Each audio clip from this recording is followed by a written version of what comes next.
Arthur interview, take one. What do you think? Like, how do you see yourself? How do you see the ideas that you're passionate about? Like, what is your story?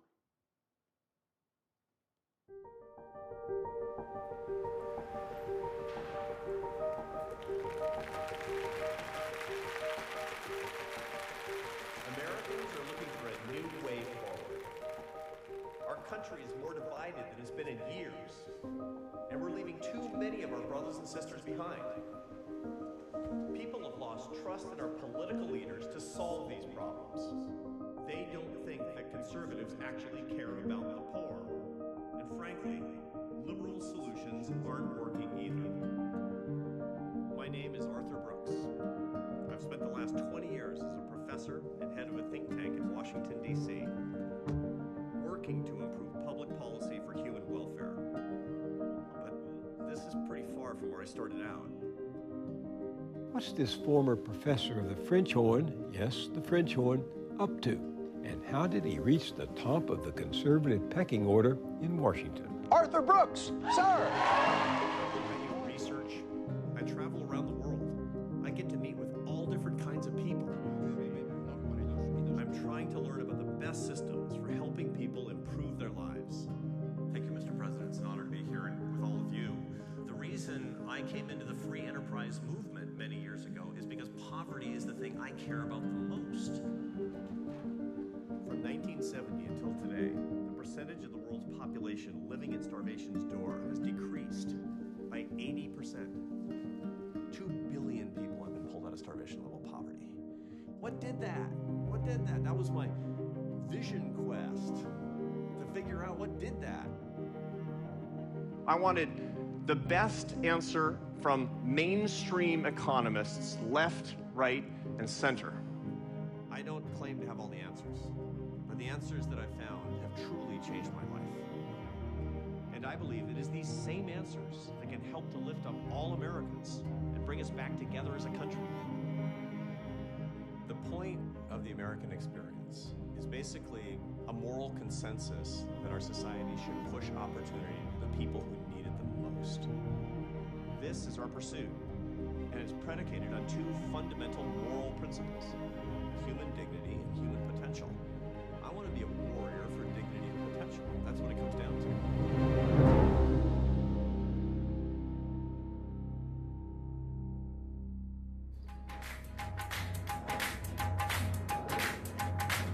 It's 1983. I'm 19 years old, and I've just dropped out of college. I knew I was going to be a professional French horn player. What's that? Is that even a job? It's a thing, it turns out. I'm on tour in India with my brass quintet. We're in a pretty questionable airplane on our way to Calcutta. And I'm excited because this is the first time I've really been out on my own. We're 30,000 feet above the ground when the pilot comes over the intercom and says what you never want to hear, which is, we have a problem. We need to land right now. And so we did. We landed in a city called Chennai, and we had a stopover that lasted for several days. I was in a hotel at the edge of a slum. I'd wake up the next morning, and I started walking around the slum, and I had never seen anything like it. I saw poverty like I've never seen before. I saw starving kids and lepers and beggars every place.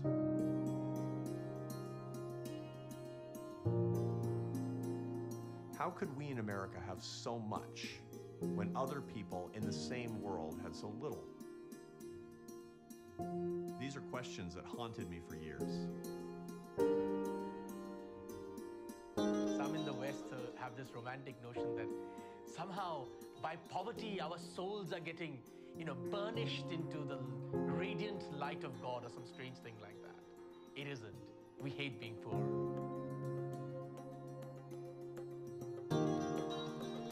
In 1947, India won independence from Britain. The tragedy is that between 1947 and 1991, it remained incredibly poor. When Mother Teresa was in her heyday, India was essentially a byword for poverty. If you thought of a part of the world that was best known for being crowded, dirty, and incredibly poor, it was probably for many people India.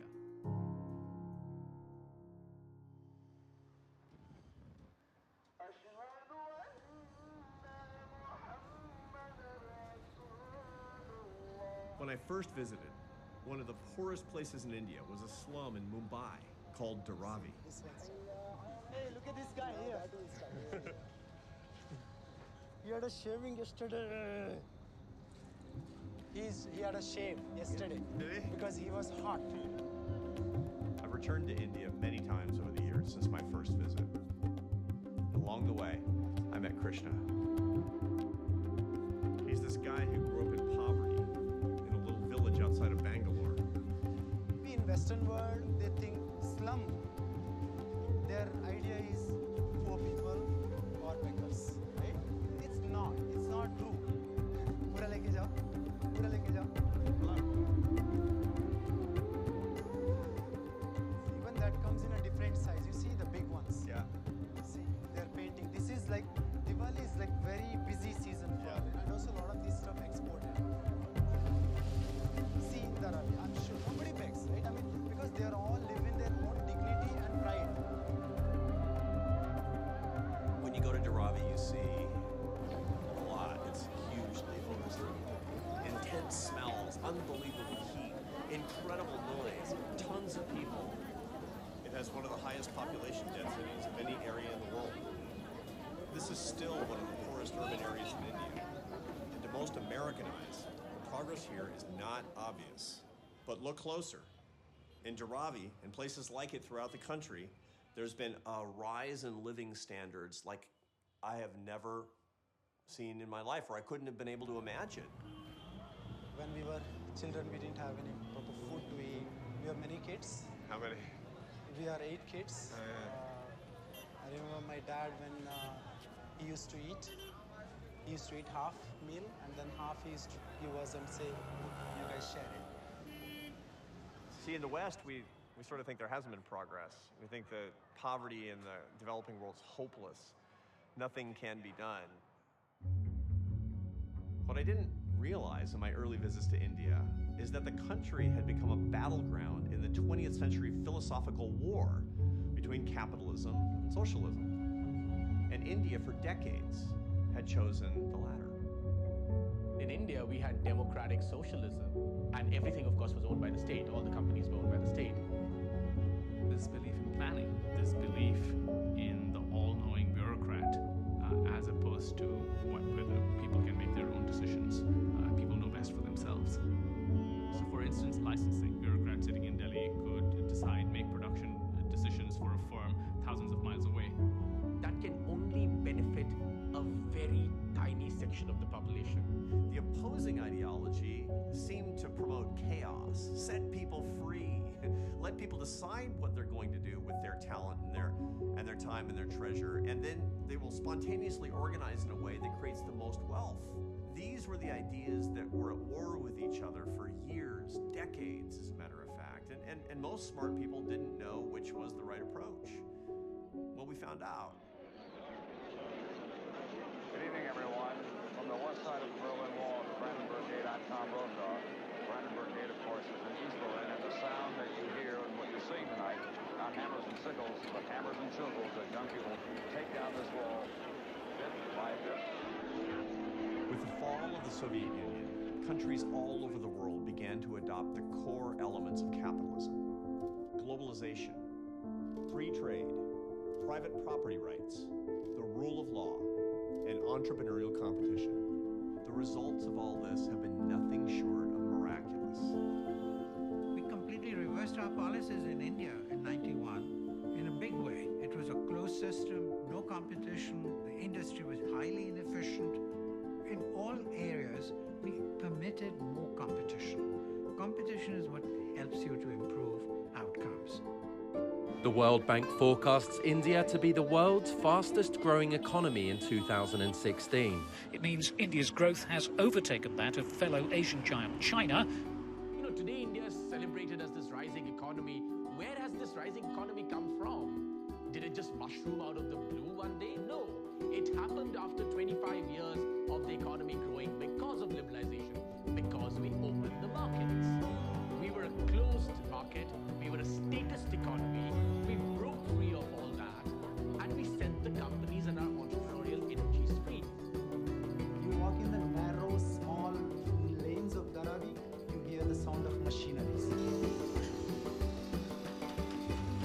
So that's what made me to say we have to show this, because it's changed my mindset towards Dharavi. We have garment industries, everything, more than 10,000 small-scale industries. That is, it's not a slum, it's a hub of industries. Like you see the small place here, right? You see something is set up there. And all the street, you will see every inch is used. Every inch is, Nothing goes there to is waste. something, yeah, nothing is But wasted. everything is for entrepreneurship. Exactly. I say, see, look my shop, you know. See, he's trying to sell me. Look, I'm an entrepreneur. See, he said, buy something from my shop. So that's what makes this place amazing. Today, for the first time in its history, India has a growing middle class. Even in some of the poorest parts of the country, there's a sense of progress. Capitalism allows human beings to choose an action to fulfill their own destiny. If it had not been for liberalization, people in Dharavi, many people in Dharavi, would never have the opportunities that they have today. Forget per capita GDP, we didn't even have per capita hope. And the markets have given us per capita hope.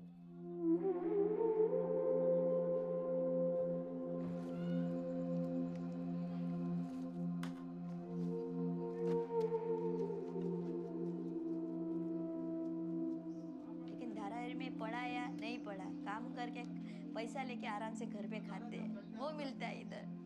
तो ये धंधा चालू करने के लिए जो पोल्ट्रीज 10 रुपये का रहता है, वो मैं 7 रुपये में दे देती हूँ। क्यों? कि जमा करने के लिए बच्चे को कभी पहले चालू किया था ना, रोने को आ जाएगा, तभी 20 रुपये घर में नहीं थे। अभी उसका पढ़ने का करने का कि घर का सब करने का वो रहता है।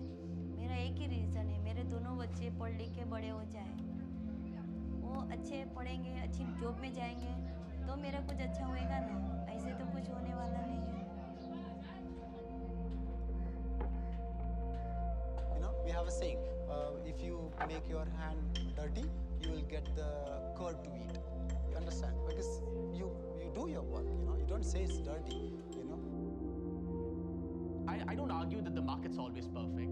What is ever always perfect? But for the poor people, those people living in Dharavi, they're proud of it. They're building their lives. If you look at the impact on poverty, the basic trajectory of the country has changed. If India had not adopted economic reforms, there would be 375 million poor people more in the country today. And next to China, this has been the greatest eradication of human poverty on the planet. The progress in India over the past decades has been extraordinary. It turns conventional wisdom on its head. Things are not getting worse, they're getting better. And India is not alone. Since 1970, the percentage of the world's population living in extreme poverty on $1 a day or less has declined by 80%. 2 billion people around the world have lifted themselves out of extreme poverty. Infant mortality has fallen by 60%. Literacy around the world continues to increase year after year. And the people who've benefited the most from this, it's not the rich, it's those at the very bottom of the economic ladder.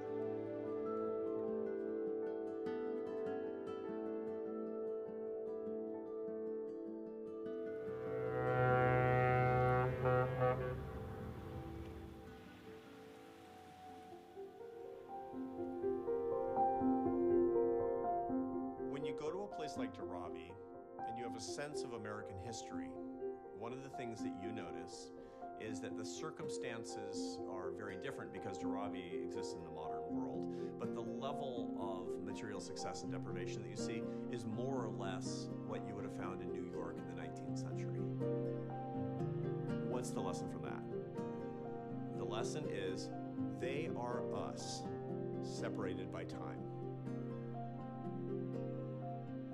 My great-grandparents emigrated from Denmark in the early 1900s.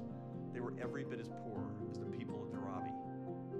And they picked up and moved because they thought they could and because they were ambitious and entrepreneurial. They worked hard every day, bought a farm in South Dakota, and after a generation, my family was no longer poor. We're a nation of people who had to start from scratch. Under our Constitution and system of free enterprise, the American people managed to build the most successful, most innovative, and most charitable, upwardly mobile society in all of human history. Across the economic spectrum, people in America generally live materially better lives than almost anywhere else in the world, which is why, year after year, people continue to come to the United States seeking opportunity. The backbone of the United States is people who believe that progress is possible.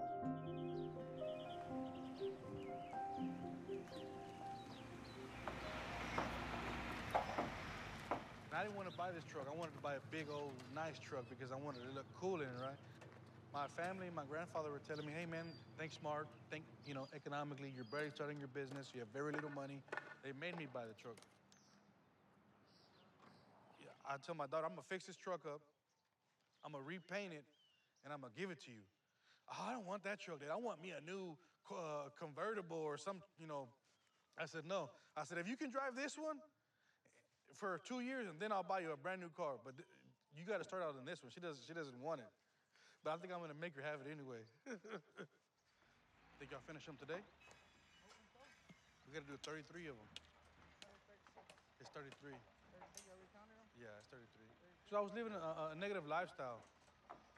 Kind of stopped caring, hang around back with my old friends. Got involved with the gang more deeply again. I would smoke with drugs. I'd bring them from Mexico over here, and then I would sell them. And then it got to a point in my life where I didn't abandon my daughter, but I had to leave her because of my mistakes. I went to prison. And it destroyed me for a long time.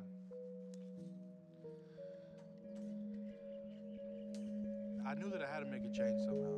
I knew that I couldn't come out that same person. I didn't have anything. And the only thing I had was to motivate myself and to build something from nothing, which we have.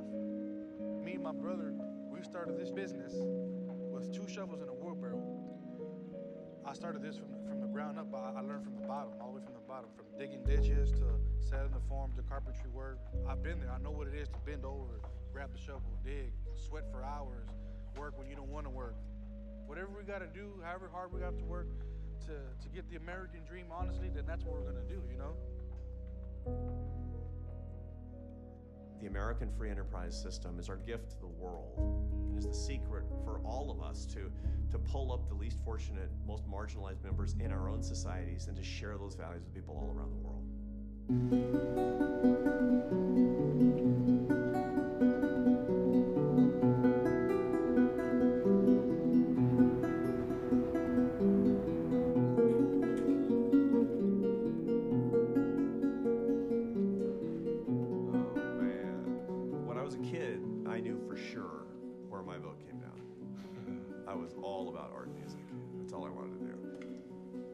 So I painted every day with my mom after school, and then when I was 4, I started violin. When I was 5, I started piano. When I was 9, I started the French horn, and that's the one that really captured my imagination, because I was really good at it.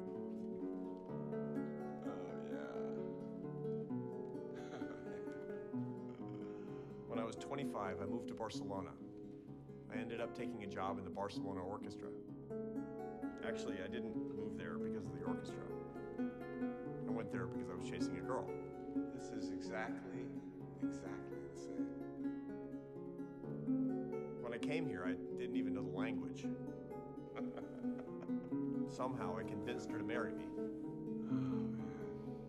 That was 27 years ago when we got married. You remember this?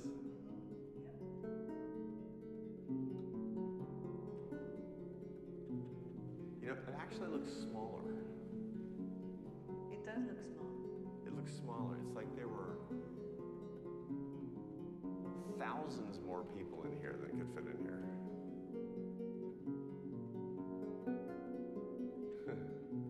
You've been in the States too long. I know.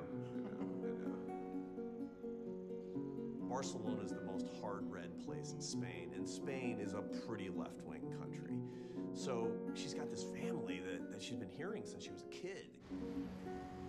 Posem els boquerones a la taula, no? O te'ls vols menjar tu solet? Ok.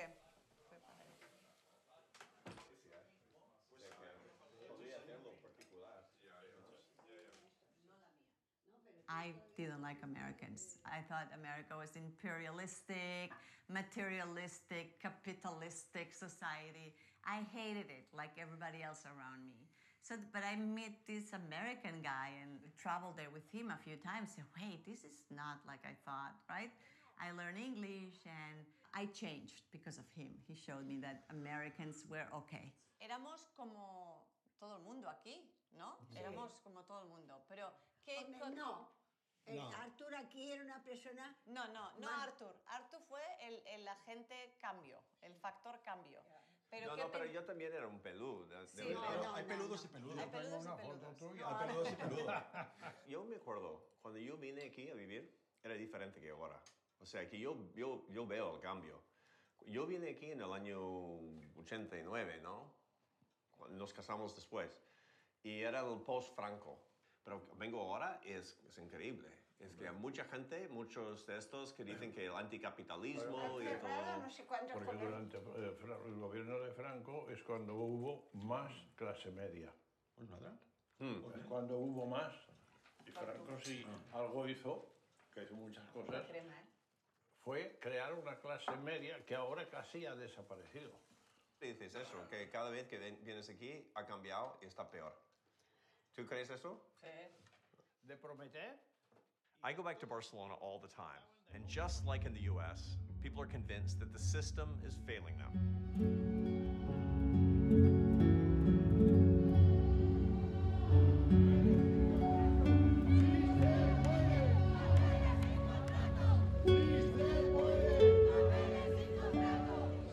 In Spain, there's a movement called 15M, which means the 15th of March, which was the day that sort of the Spanish Occupy movement got kicked off.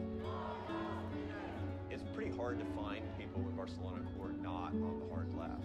What I wanted to do was to actually interview them and ask them their views of free enterprise and of what American ideas are doing in the world.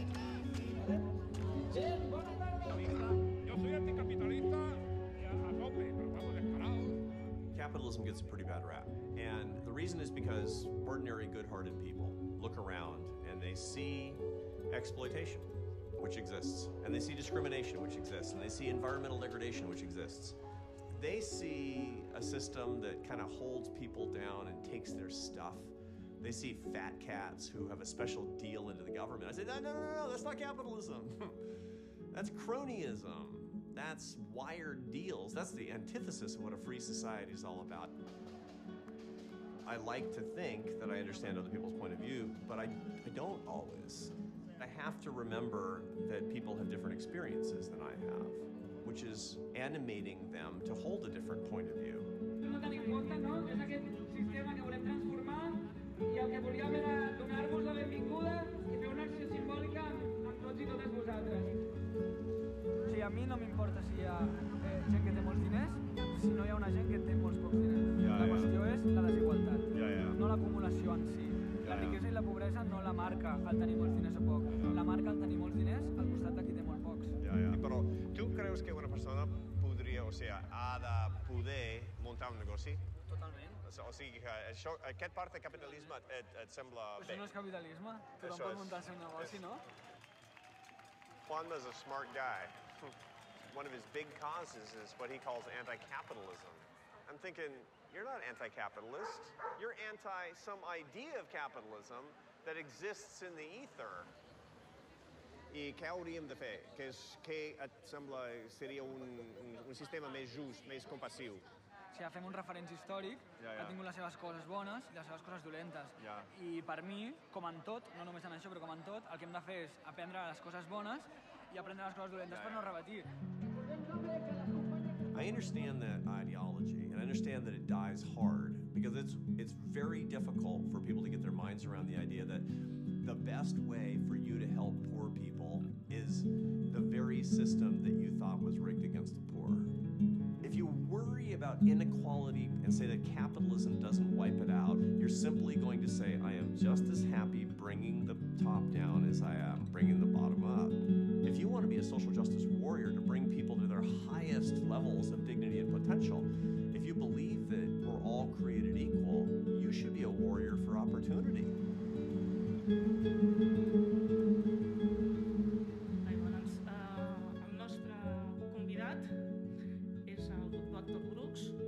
Desgraciadament, aquest sistema d'oportunitats d'avui no funciona com anteriorment. Com podria una agenda de justícia social invertir aquestes tendències i obrir oportunitats per a tots? Això és una bona pregunta. M'ho pregunto això a mi també. I presented capitalism as the face of people who want to help the world, and that's something that most people haven't heard before. Most people in America haven't heard that. What I've seen on NYU's campus and what I've seen in polls all over, 51% of people between 18 and 29 no longer support the system of capitalism. Capitalism is a cancer, and it's a pathology, it's a sickness. We need to stop investing in privatization. We need to start worrying about the 99% of the population. We need to start investing our money into social welfare programs and worrying about the middle to lower class, because we are not truly a great nation until all of us are strong and all of us are prosperous. Here's the great irony of our times. People across the political spectrum in the wealthiest countries in the world are increasingly turning against the very system that's lifted us out of poverty. Even in the US, where support for socialist parties is small compared to Europe, support is growing quickly. Increasing numbers of young people are leaning toward something called democratic socialism.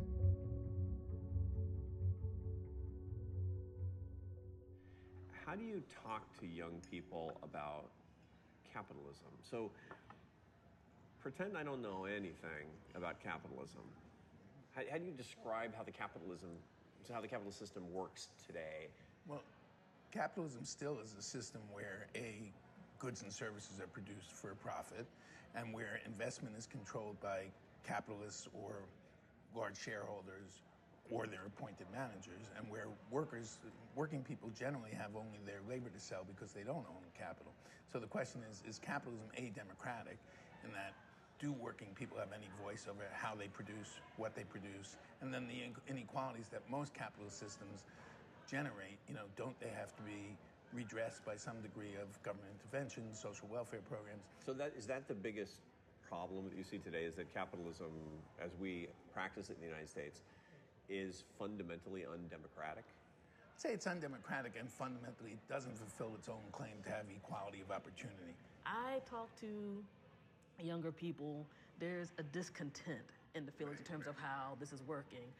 The American dream is always predicated on you work hard, you get the right grades, you go to the right schools, or get the right trade, or whatever else, you're going to make it. And a lot of time, it doesn't work that way. Sometimes it's because of, life gives you a bad hand, but sometimes it's, as was brought up earlier, we all don't have the same platform of being able to have a certain chance and opportunity. And sometimes that's because of being born in a certain economic place or having generations who are in a certain economic place. We don't get a real voice in this country anymore until, unfortunately, things get to an extreme. I hear a lot of discomfort with markets sorting out economic problems because either it's really undemocratic or frankly, it's just unfair. What countries should we be learning from, in your view? I would look at the Scandinavian countries in terms of the social welfare state, in terms of state regulation of the economy, in terms of labor rights. They're much more developed than our own country. I do think one reason why younger people say that socialism is preferable to capitalism, or they're more enthusiastic about socialism rather than capitalism, 30 and under, is that they vaguely associate socialism with a more egalitarian and more socially mobile society, and I think they think of Scandinavia.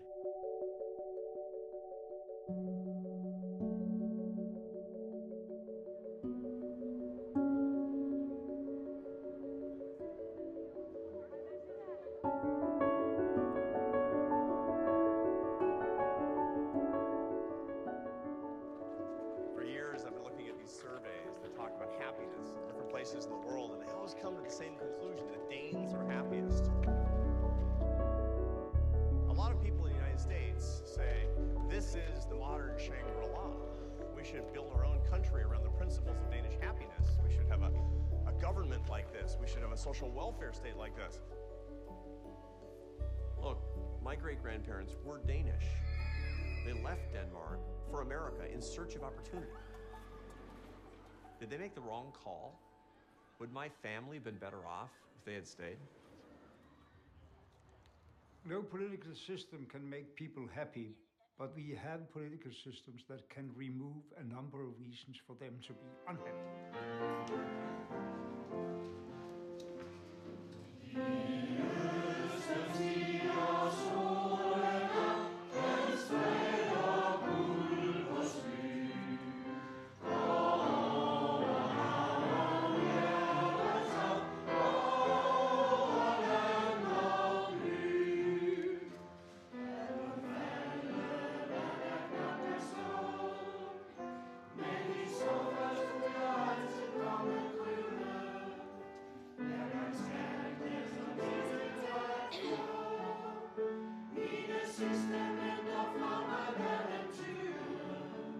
These were the songs that you sang when you were a child? Yeah. In school? Yeah. And that's what people want? Yeah. To do it together in the morning and start the day? Yeah, that's the main idea, to and go out into the day and in good spirits.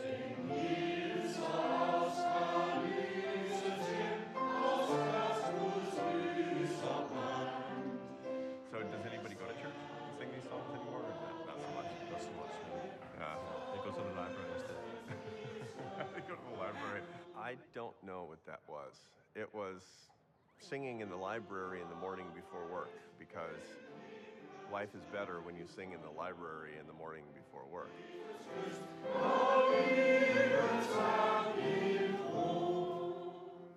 It's this not very fast-moving life.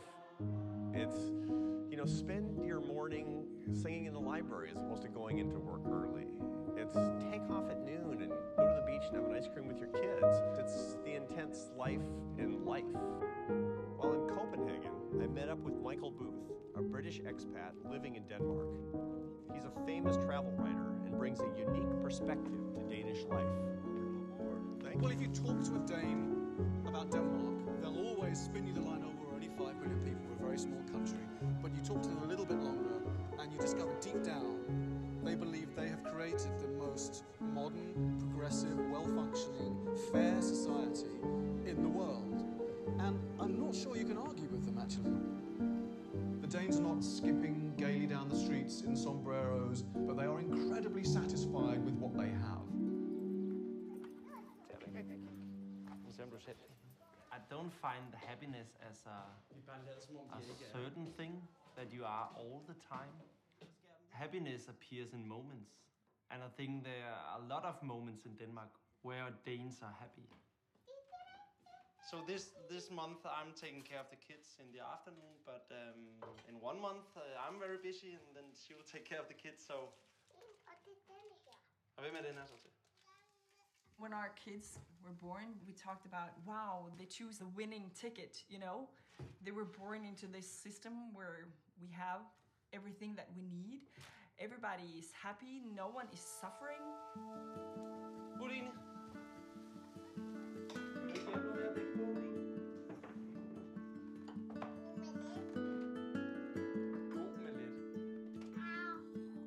We have a very strong welfare system, and that's quite unique, I think. We go to the doctor sometimes just to get checked and stuff, and that's free. My education is free. All I have to pay is my books. Is it safe to be here? Of course, we have violence, but not that kind of violence we hear from other part of the world. Danes live really well inside their little. They're like hobbits. Right. They like to create a nice, cozy environment. We seem to value our leisure time and our time with our family more than most countries in the world. And you can say, why is that? When we pay for other welfare benefits, we are paying relatively high taxes. In fact, we're paying the highest taxes in the world. So what are you paying in taxes? Top rate is about 56%, but that's just on income tax. Roughly, it's about 75% of your income somehow ends up in the government. Yeah. Hold on to your heart there, Arthur. Denmark and Scandinavia are always called socialist, and that means everything and nothing. What we understand as socialism has become so complicated. The ironic thing is that Denmark and America actually have more in common than most people realize. I know that some people in the US associate the Nordic model with some sort of socialism. Therefore, I would like to make one thing clear. Denmark is far from a socialist planned economy. Denmark is a market economy. Denmark and the rest of Scandinavia are wealthy, modern societies that developed through the mid-20th century, much like the United States did, through free market economies and small governments with minimal social spending. Their large welfare systems are, like our own, a relatively recent phenomenon. Denmark did not start out as a welfare state.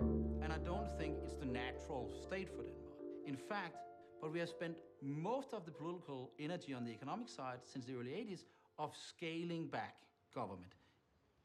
I don't think it's a socialistic utopia. I don't see it not that at way. all. Not at all. We I are see it highly as capitalistic in Denmark. I think capitalism is all right, because I have my own company, and I think it's okay to give a little bit away, to people who is not feeling so good.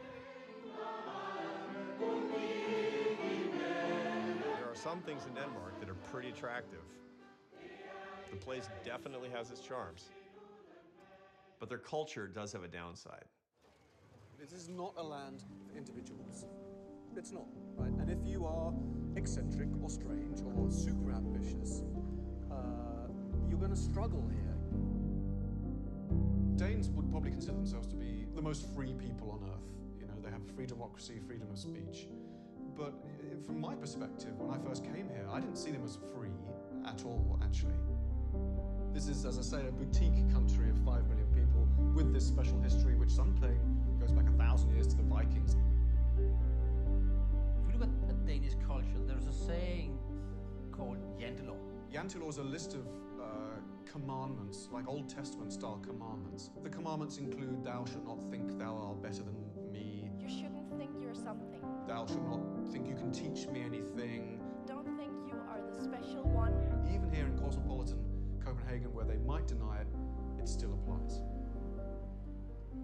It is a social norm that tells you to do exactly the opposite of the American dream. Don't stand out. We build up this ideal picture of how things are going to work. And if you don't fit into that picture, you fail.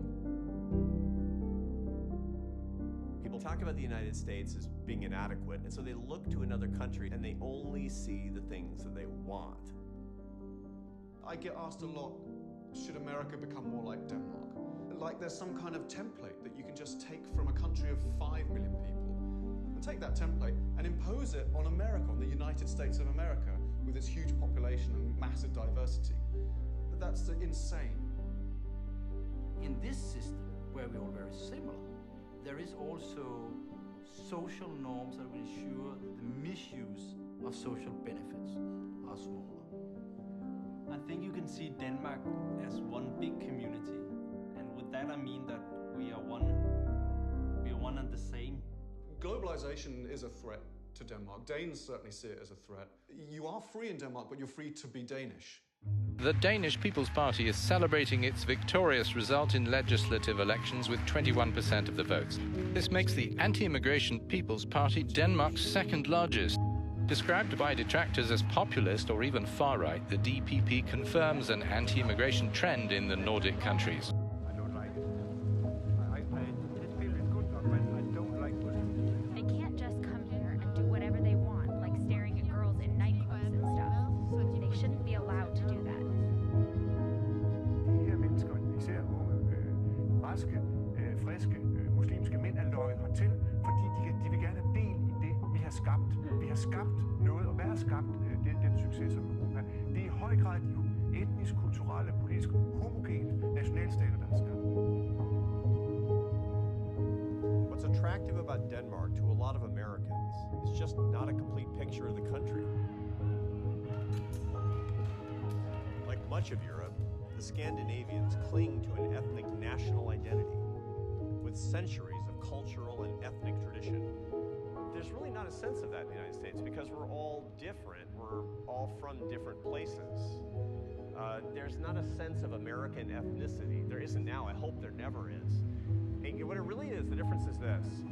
Other countries are places. The United States is an idea. That's what makes it so strong. But it means we can never take this for granted. There's a rising tide of populist nationalism in America, and that's a real threat to what makes the U.S. exceptional. If you don't speak English and don't contribute, get out. One people, one nation, and immigration. I think what we're seeing right now is a breakdown not so much between the right and the left, but between people who want a more closed society and people who want a more open society. So why is this happening? You know, when I talk to people who are caught up in the populism of today, the reason that they're so uncomfortable, I mean, it really comes down to this. They know that too many people in their country, maybe including them, have been rendered superfluous by events and by currents, by culture, by policy, by government. Populism comes when people are struggling to feel needed. Unfortunately, there are many communities in the United States confronting that struggle today. In this area, there's not much other work here as far as, you know, well-paying jobs. The mines was really about the only thing here that was a really good paying job.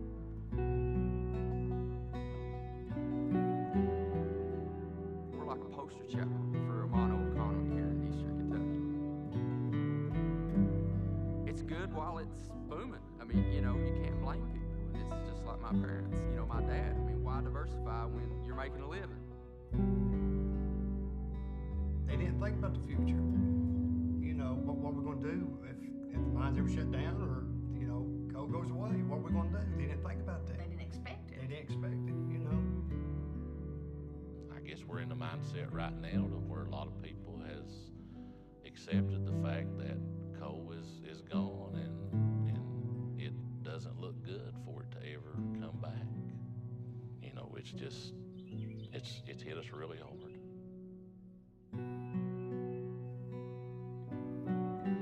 Eastern Kentucky and areas like it all over the United States are facing deep economic challenges. These are the areas that our welfare state was built to help.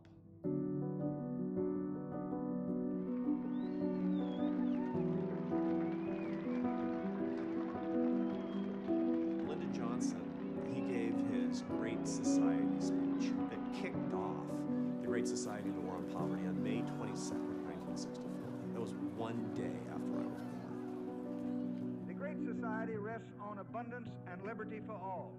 It demands an end to poverty and racial injustice.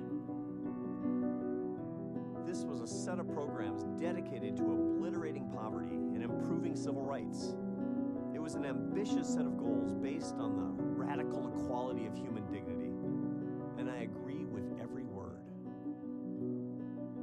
In '64, when I was a reporter for the Ashland Daily, the paper assigned me to come and cover Lyndon Johnson's visit to Inez, which was part of a day-long trip where he had been stopping at places all over the country.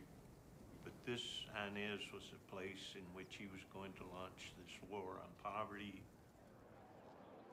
Everyone's very excited about it. Nobody knew exactly why we'd been chosen for this fairly dubious honor. LBJ's goals were noble, and this poor Appalachian town was hungry for the progress that he promised. So, 50 years later, how is Inez doing? Are these programs helping to get people back on their feet? The reason you got more poverty here is you got this system giving people, checks every month, food stamps or whatever. They got hold of that and they don't want to let it go. You know what I mean? Generations of people. You got generations of people who, And don't get me wrong, that's good programs. Yeah. They're there to help you, but they shouldn't raise your family and then raise your family's family. Right. That's been abused. And that's what's happening. It's helping us some right now. I mean, it is. I mean, I'm not going to deny it. But do I want to live on their program? Do I want the government to tell me, here's how you're going to live? No.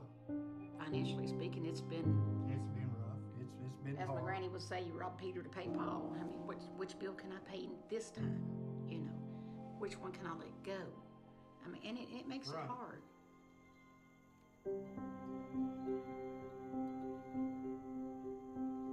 We have done well in America at providing material well-being for people who are struggling with regard to what they have for their families, their food, their housing. And most people on the right and left view that as an achievement. I think they should. We don't want to live in a society where there are people who are destitute all across America. But they're not earning their own success. They're not finding that dignity that comes with knowing you're taking care of yourself and your family. And in some respects, the programs are encouraging people to rely on government assistance and not rely enough on their own value. It's hard on you, because you're not working and you're used to working and there's nothing to do and there's no jobs out there. I don't have the education as the younger generations got. If I went back to school, the time I graduated, I'm in my 50s, who's going to hire me? Ain't nobody going to hire me, 50 years old. People that I've seen, a lot of their self-worth is directly tied to their job and directly tied to how productive they are in a day. So if you take a coal miner, a typical coal miner, and all of a sudden you take away his job, in effect you're taking away his self-worth. If we want to deliver on the promises of the Great Society, we have to start by admitting that the welfare state is not doing right by struggling people in this country. From the end of World War II in 1945 through to 1965, the poverty rate declined dramatically. But since the implementation of the Great Society's anti-poverty programs in 1966, our poverty rate has remained stuck at around 13%. Meanwhile, working-age male participation in the workforce has declined significantly. The U.S. welfare system has not fixed our poverty problems, but it's not for lack of trying. Since 1966, the U.S. government has spent over $23 trillion on anti-poverty programs alone. We've failed. And it's not about the money. That's not what I worry about at all. I don't care about the $20 trillion. I care about the human lives that have been lost. We tend to trap people in poverty when we treat them like liabilities to manage as opposed to assets in the human family. Even if you look way back to FDR when the safety net was sort of established in the height of the Great Depression, he called welfare a narcotic, a subtle destroyer of the human spirit. Nobody says, I want more handouts. Everybody says, I want more work. If you probe more deeply, what you will discover is that what they want more than anything else is to be part of America. They want to be citizens. They want to be contributors to society. People don't want to be given things for nothing. They aspire to earn their success. We have to do better in our welfare systems than what we've done before. The real poverty exists in this community and any community in the world. It's when a young man or a young woman grows up with no dream, with no desire. That's poverty, man.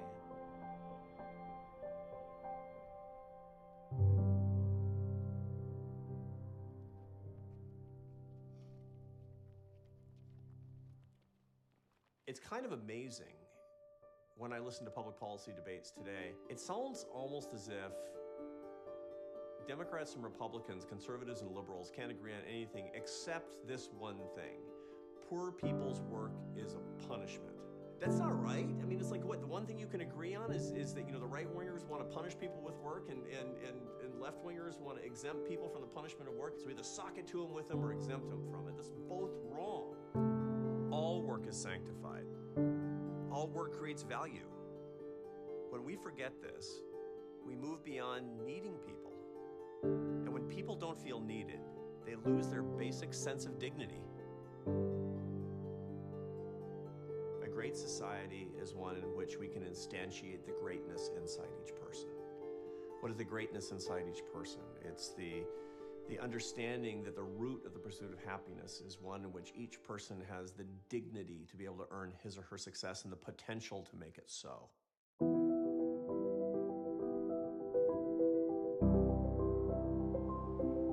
This is not to say that we don't need a strong safety net.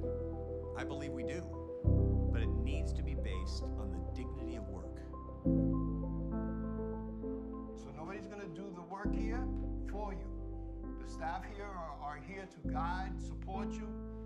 We're here to answer and to listen to you if we can. But I need to tell you something. Most of the answers are within yourself. These men in the Doe Fund, they're not just the unloved members of society. They're the people that we traditionally consider to be unlovable. They're homeless. They're mostly drug and alcohol dependent, or have been. It's the test of our moral fiber. The Doe Fund does miracles with these guys.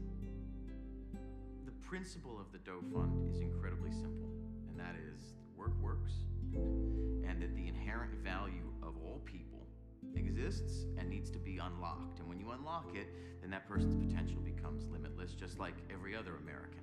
When guys come in, it's very hard because some of them are so deep down in the hole that they're not really trying to hear anything. Self-love has to come first. When we begin to love ourselves, then we can love other people. We don't care where you came from. We treat you like you're somebody, and you can do it. Yes, sir. Let's go. Yeah, right here. It's really unlike any homeless shelter you've ever seen. When the guys first arrive, they spend their first 30 days doing basic work around the facility. This is an opportunity, and you got to make the most of it. And I say that because I am one of you. I'm up from the bottom. I'm from one of the seats where you were. I just was 22 years ago. Hand Up is what we do here. We're going to provide you a roadmap, a direction, and then you're going to do all the rest of the work. We're not going to do the work for you.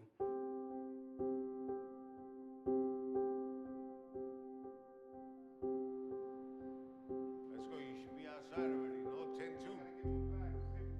You're telling me you got to find a dispatcher. He's outside already. You should go. What we do in our program is all the men you see in blue. They go out, clean the streets 7 days a week, rain, sleet, snow or shine. Let's go, yo. Let's go. Make sure your uniforms is intact. I'm not gonna Hudson complete 14.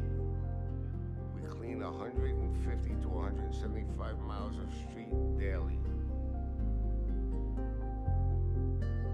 You ask yourself, how did my life get the way it get that I'm homeless? Why me? I had to look at myself and tell myself that I still matter. I'm somebody and I can make it. You stay on the sidewalk, I got the curb.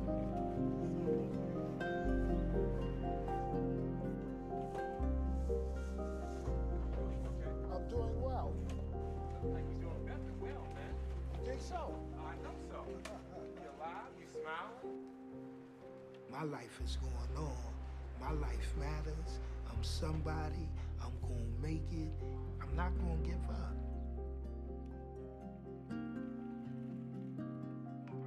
Hey, Johnny, good morning, Johnny. Can I get some numbers from you out of Brooklyn?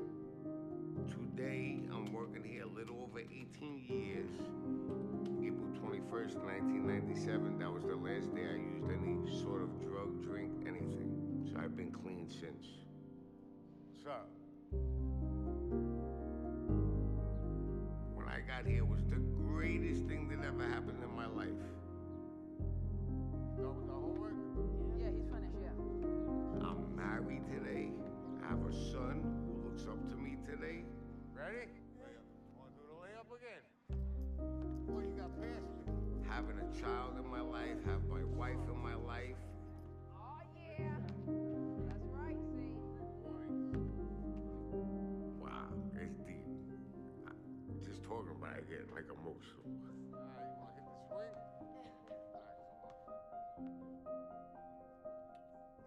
I had to earn to become who I am today.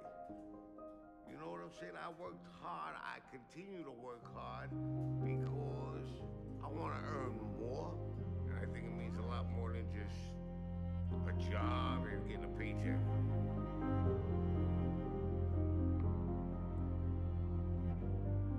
If you earn it and you achieve it, and it's not given to you, but you believe that it's something that's actually come from your own merit and hard work and personal responsibility, that will be the source of your satisfaction. Truly, earned success is one of the great secrets to the pursuit of happiness.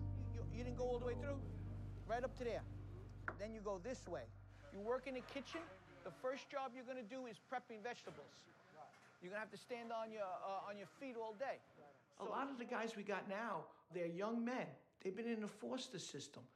No one ever cared about them. No one ever said, listen, you can't do that. You want a better life, you gotta work. And also, I button up your thing, all right? My bad. You gotta look professional, all right? It's not a disco. Okay? Come on. I have many guys who transformed their lives. I have a young man, Angel Lopez, had no schooling, no work history, and now he's an integral part of our kitchen. Well, to me, it's not a job to me. It's like a school. Here, I'm learning something new every day. Like, and I take notes down, and when no one's around or the day is slow, I'll practice it. You want to place the cake right in the center here? Nice. Feels good to be doing something positive, something fun, you know what I mean? Instead of being out there running the streets, I don't have to worry about nobody trying to hurt me or nothing like that, you know what I mean? Put your hand underneath, and that's a complete job. Beautiful.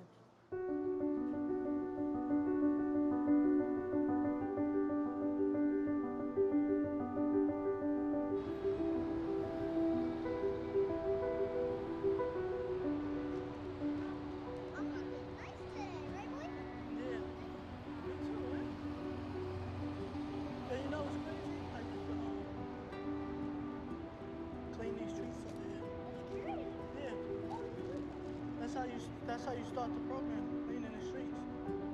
What keeps me motivated, these guys.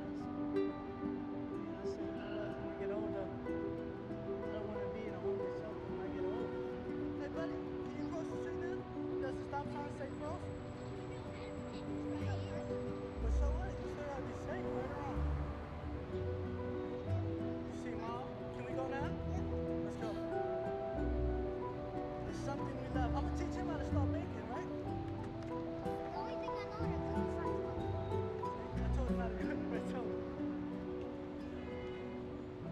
Let's get back to this graduation.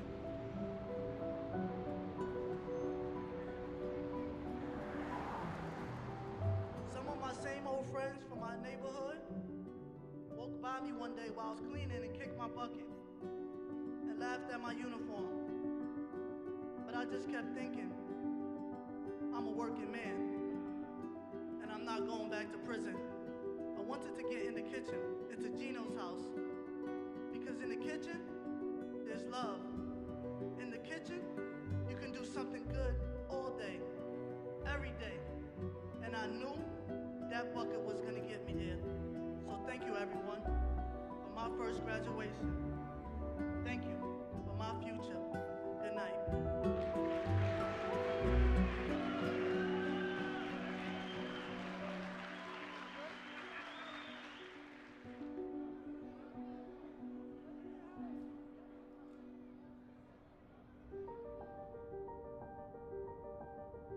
what we have to find is the way that people can earn their success. The system of opportunity and free enterprise that's lifted so many people up is fundamentally an aspirationally based system, not a greed-based system. Greed is not the basis of capital. Anybody who tells you that is lying to you or doesn't understand capitalism. People bring selfishness and greed. You can't fix the human heart by getting rid of capitalism. But capitalism alone can't fix society either. Morals have to come first. Morals are based on the sense of social solidarity, and that comes from a sense that we are, in fact, our brother's keeper. That comes from love. That comes from a sense that we should have love for each other all the time. If everything works, if anything works, it's because we're doing what we do on the basis of love in our lives.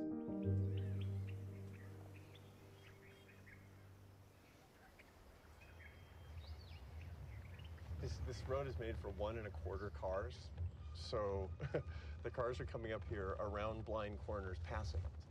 I mean, these guys are professionals, but then you notice that there's a burned out hull of a car off the side all the way down to the bottom of the cliff. You think, yeah, it's good till it's not.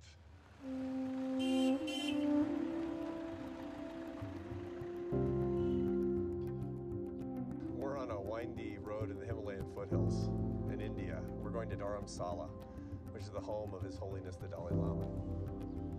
He's a warrior for human welfare. He's a believer in the potential and dignity of every single person. Free enterprise is about compassion and justice at its best. So therefore, this is our stuff too. I had this theory when I was a kid that you get to invent your whole life. You choose your vocation, you choose your faith, you choose it once. I thought about it, and I read a lot, and I had a mystical experience at the Shrine of Guadalupe in Mexico when I was 15. It revealed to me that I was Catholic. For the longest time I wondered, what if I never feel it? And I realized it doesn't matter. It's a question of your commitment to a constant search for truth, notwithstanding what you feel. If you're not willing to practice what you believe, well, you're never going to do anything, and you're never actually going to find any truth.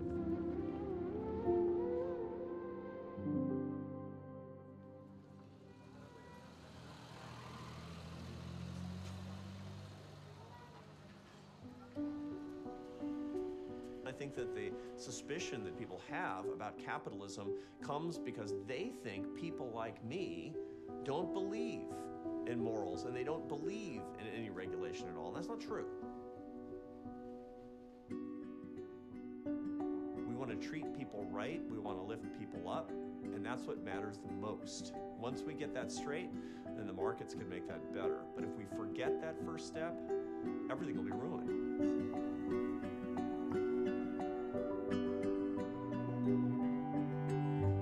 Problem is having no sensitivity to the needs of others. Abundance is a good thing so long as you use it for others, not only just for yourself. That's what greed really is. It's putting yourself always ahead of other people.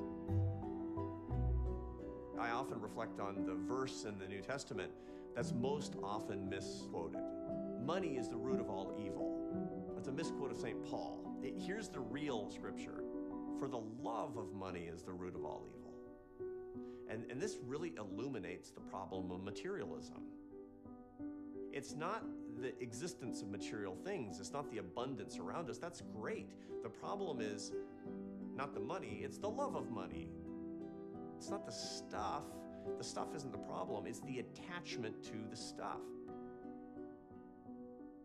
Even the Buddha was a prince.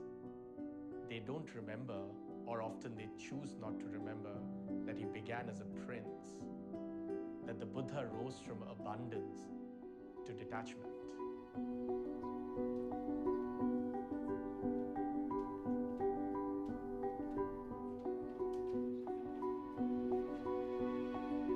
Originally, I have this sort of impression, business people, they only concern about profit, and including exploitation.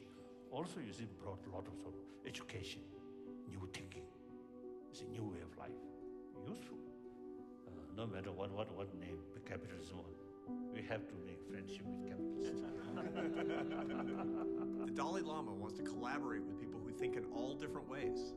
We have to start by asking what actually does lead each of us to lead the best life.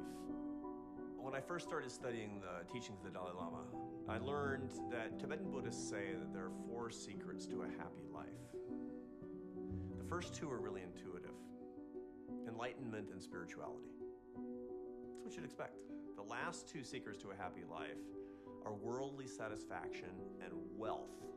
We're surprised by worldly satisfaction and wealth. First, worldly satisfaction. His Holiness tells us that we have to enjoy our lives, and that comes from serving others. The last is probably the most surprising, when His Holiness said that one of the pillars of a happy life is wealth. And I thought, how can this be possible? Is this materialism? Is this a sense that money is just a good thing? I didn't believe it. But then, a year or so later, I realized that I needed to understand what you meant by what it is to be wealthy. What is a wealthy person? Well, recently, I was spending time with a friend of mine who is an entrepreneur in Dharavi, and his name is Krishna Pujari. Krishna and I were walking around Dharavi for several hours, and he told me something very interesting. Krishna told me that he was wealthy. And I looked at him by my American standards, and I said, how can he say he's wealthy? He's poor by American standards. I said, what do you mean that you're wealthy? And he said, I'm wealthy because I've been able to do 3 things: build something, earn my living, and serve other people. And that's what it means to be wealthy. And that's what I understood, finally, is what His Holiness meant for the pillar of the happiest life, which is wealth. You should make yourself something useful among the 7 billion human beings.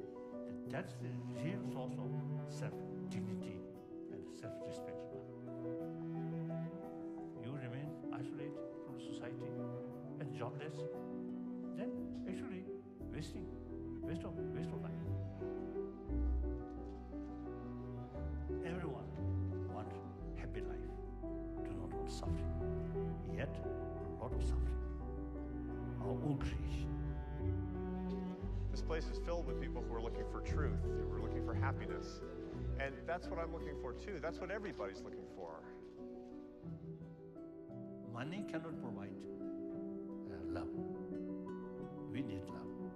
You are showing genuine interest, not only money matter, but more wider perspective. I really very much appreciate it. Thank you.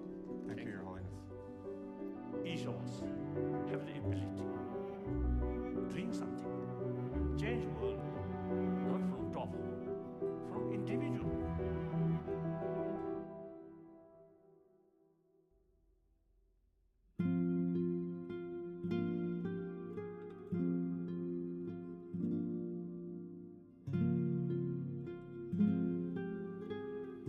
I remember looking at it when I worked here. I remember looking up and thinking, man, this is the most amazing thing I've ever seen.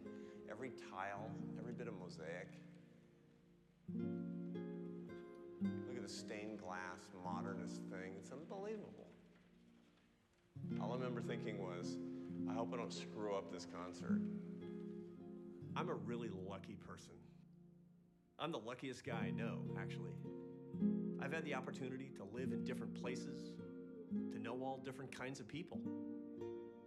All throughout my life, I've met people in different circumstances who want to come to America because the idea of America touches their hearts. I was born in Spokane, Washington, but in truth, I'm an immigrant to America too. What are you doing? There's no mouthpiece in that either. I do. I have a mouthpiece. Don't worry about it. Where did you get this? This is actually a decent instrument. It is. I haven't played a note in 20 years. What are you doing? Here we go.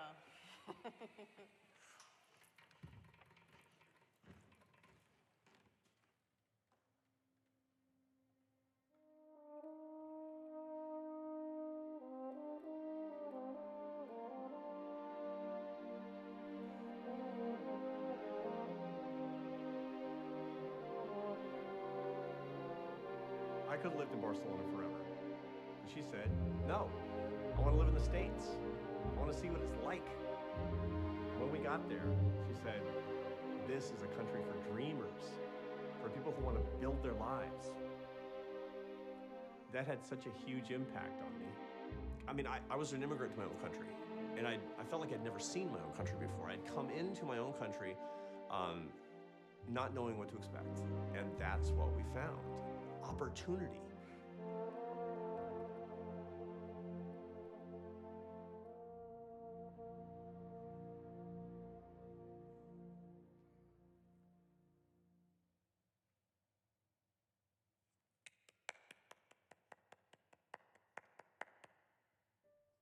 Here's the thing, I'm actually a progressive.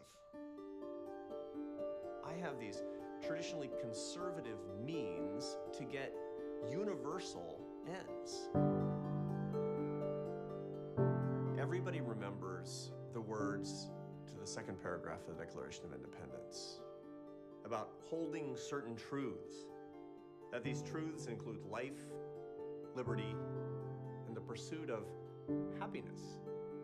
Why did they talk about happiness? It's interesting. You go back and you read the words of Thomas Jefferson. He was asked later, why did you write about the pursuit of happiness? And he said that he was simply taking dictation from the American mind. Really what he was doing is taking dictation from the American heart, because this is the ethos on which the United States was built. George Washington was a rich guy. Ben Franklin had a lot of dough. Those guys were writing these documents not for them and their landed gentry friends. They were writing it for the riffraff all around them. If you're gonna understand the American experience as Thomas Jefferson was talking about it, the experience written on the American heart, the experience my great-grandparents were seeking, that my own wife was seeking, like people all over the world today who are Americans in their hearts, whether they're here or not, really have to understand the pursuit of happiness. That's not how do we make sure everybody's happy, it's how can we pursue our happiness. It's active. I don't know, happiness is a funny thing. Happiness is it's not something you obtain. Happiness for me is to provide happiness to other people. Being able to do what I need to do for my son. बच्चे लोग पढ़ लेके आगे बढ़ जाएंगे तभी मैं खुश हो जाऊंगी. I'm convinced that we can lift up the world together. We can pull the next 2 billion people out of poverty. We can give people around the world the freedom to pursue their happiness, and in the process, come together as a country. That's what I plan to do for the rest of my life.